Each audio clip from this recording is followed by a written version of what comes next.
More commas, boys and girls. And to shorten things up today as we go through these workbook pages, I am not going to rewrite the sentences. If you want some cursive practice, go for it. Absolutely do it. You can show me that. I love when you do. But for the sake of the videos not getting too long, I am going to simply show you, make sure you understand where these commas need to go on these pages today. So we are doing commas in a series right now. A series is a list of 3 or more words together in a sentence. I feel like this is a review. I'm remembering us doing this earlier this year, unless I'm mistaken, but I think you've seen this before. Now, this is page 165. I forgot to mention that in case you're not with me. Just pause and get the paper ready. It was cold, wet, and windy when we climbed the mountain. So we have a list of the 3 different things that would describe how it was. And so we separate cold, comma, wet, comma, and then before the last thing in a list, we use a joining word and. Now, you could have 10 things in a list. Typically, when they do these exercises with us, they'll put 3 things, but you could have more. And the idea here is that you keep putting a comma after each thing until you get to the last one. And then you have and, the last word, okay? So we were going to go through this and put commas where they are needed. Number 1, he loved the wind, the rocks, and the outdoors. All right, there are 3 things that he is loving: the wind, the rocks, the outdoors. Now, instead of writing this, he loved the wind and the rocks and the outdoors, we don't keep using that word and, so we use a comma instead. He loved the wind, comma, the rocks, comma, and the outdoors. Make sense? Excuse me. He knew it would be windy, snowy, and cold on the mountain. Windy, snowy, and cold. Windy, comma, snowy, comma, and cold. The climber made sure she had coat, gloves, and boots. She had 3 things. Like I said, they like to use 3 things as an example, but in real life, life is not always about using 3 things, so just keep that in mind. All right, she had coat, comma, gloves, comma, and boots. And I'm making those extra big so you can see them. I would rather read a book, listen to music, or take a nap. 3 things again. I would rather read a book, comma, listen to music, comma, or take a nap. Not always and, or can be a joining word. Just like it can help us join those compound sentences that we worked on last week. That was last week, right? He wanted to be a doctor, a pilot, or a teacher. He wanted to be a doctor, comma, pilot, comma, or a teacher. His parents, friends, and neighbors believed in him. His parents, comma, friends, comma, and neighbors believed in him. Every single one of those had 3 in a list, so that's fine. But just keep in mind, as I said, that life is not always perfect like that. So now we're going to flip this over. Another reason to use the comma. You can use a comma after introductory words like well, yes, and no. You can also use a comma, or should use a comma, after order words such as first, second, next, and finally. If you're telling a story, for example, you might say, well, first we walked down to the beach. Second, we set our things on the sand. Next, we waded into the water and swam for hours. Finally, we packed up and went home. These are words that you might use to tell a story, and they are good cues as far as ordering things. Now, here's something they want us to know. Do not use a comma afterwards then. So if you start a sentence like, then we went home, you don't stop and put a comma after then. So that's an important little key thing to remember there.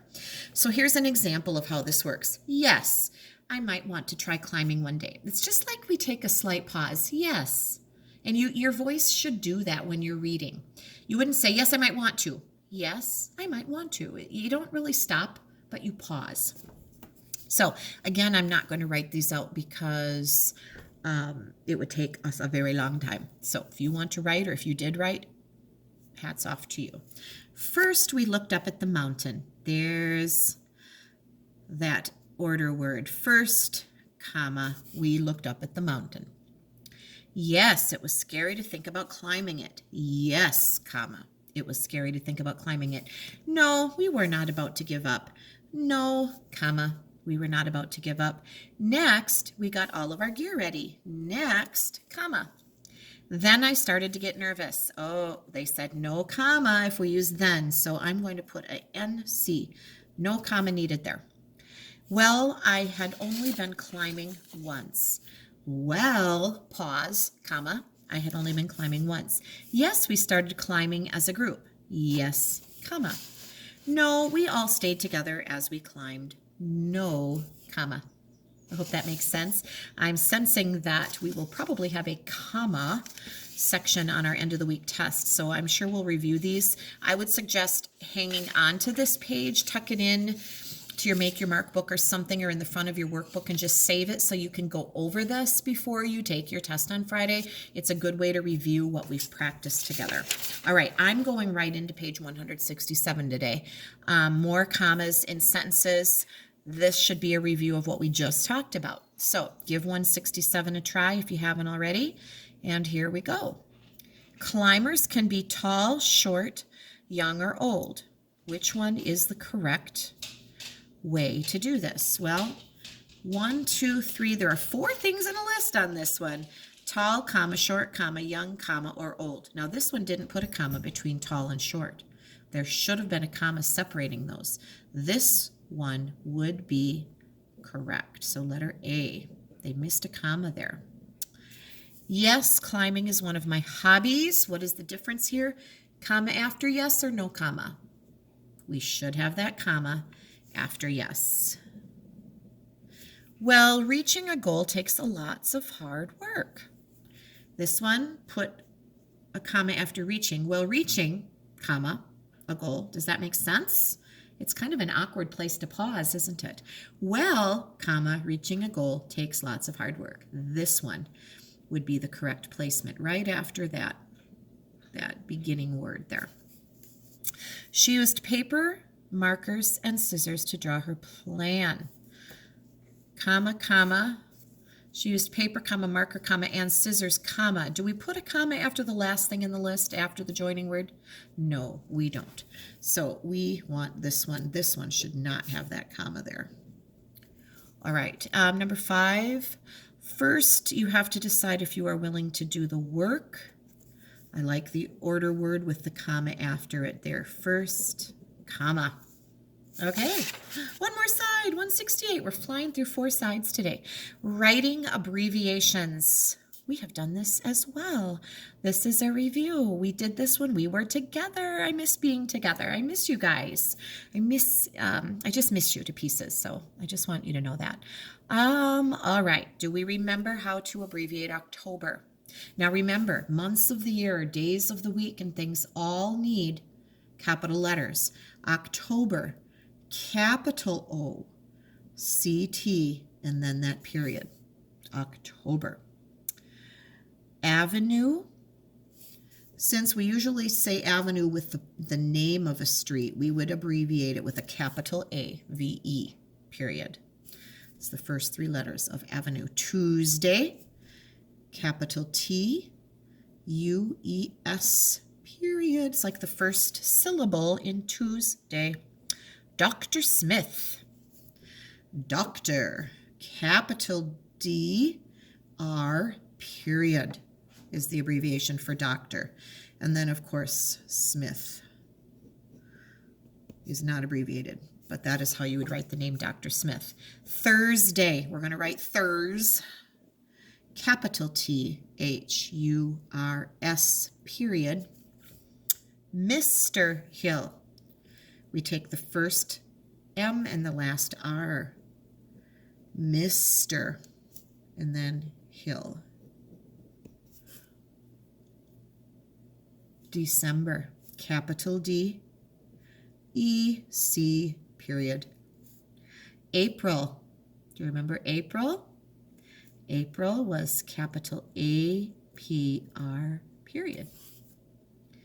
Mr. Adams, oh, my husband does not like to be called Mr. Adams, but he always says that was his father's name. Mr. capital M-R, period. Mr. Adams. But you could call my husband Mr. Adams. Street. Mr. Adams turns 50 on Saturday. He's having a big birthday. He is half a century old. A century is 100 years, and a half a century is how old he'll be. All right, street, capital S-T, period. So I'm thinking quite a few of those were easy to remember. I'm guessing you might not have been sure about April, maybe doctor, but it's good to review those again, and you could kind of read through these. Sunday, Monday, September. Ms. Remember we talked about how any woman, especially if you're not sure of her title, if you're not sure if she's married and likes to be called Mrs., or if she is not married and likes to be called Miss, Ms., MS is the safest way to go there. And of course, a man could always be called Mr.